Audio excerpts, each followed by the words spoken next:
Il-ġimgħa filgħaxija jingħata bidu uffiċjali għall-Olimpjadi f'Rio, f'ċerimonja spettakolari imħejjija l-miljuni ta' segwaċi ta' dan l-ikbar avveniment sportiv fid-dinja.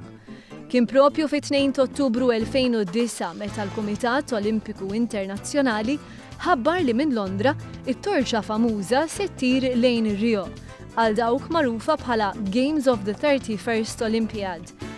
Kif inhi tradizzjoni l-fjamma Olimpika xelet f'April li għadda fit-Tempju Terra fil-Greċja fejn 700 sena qabel Kristu saru l-ewwel Olimpjadi. B'206 nazzjon parteċipi, l-edizzjoni f'Rio se tibqa' mniżla fl-istorja għall-ikbar numru ta' parteċipanti fl-istorja tal-Olimpjadi. Fost id-debuttanti hemm il-Kosovo u s-Sudan ta' Isfel. Għal pajjiżna hemm ixejru l-bandiera bajda u ħamra biqlubija it-tiraturi William Ketkuti u Eleanor Bezzina, Charlotte Wingfield u Luke Bezzina mis-sezzjoni Track and Field, il-weightlifter Kyle Micallef u l-għawwiema Andrew Ketkuti u Nicola Muscat. Il-kontingent Malti fil-Brażil u mmexxi mill-President tal-Kumitat Olimpiku Malti Julian Paċ Bonello u s-Segretarju Ġenerali Joe Cassar. Lil-hinn mill-pajjiżi debuttanti l-Olimpjadi ta' Rio jintroduċu wkoll żewġ dixxilpini sportivi ġodda, propju il-golf u ir-rugby sevens, b'dan tal-aħħar simili għar-rugby komuni iżda b'formats differenti. B'hekk sal-21 ta' Awwissu hemm aktar minn 300 medalja x'jintrebħu f'aktar minn 33 post differenti madwar il-Brażil.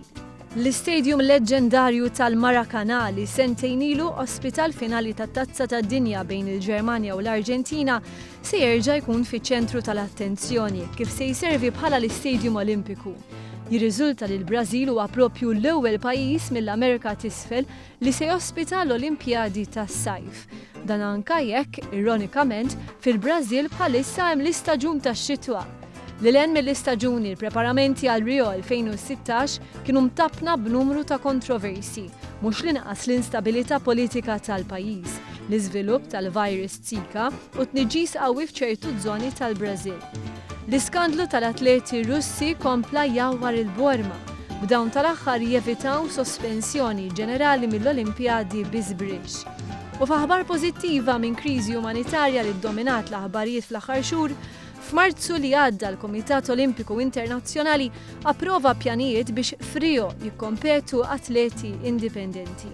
B'hekk atleti li ħarbu li qasar f'pajjiżhom biex sabu refuġju fi stadji ospitanti ingħataw iċ-ċans li jikkompetu f'Rio taħt il-bandiera Olimpika.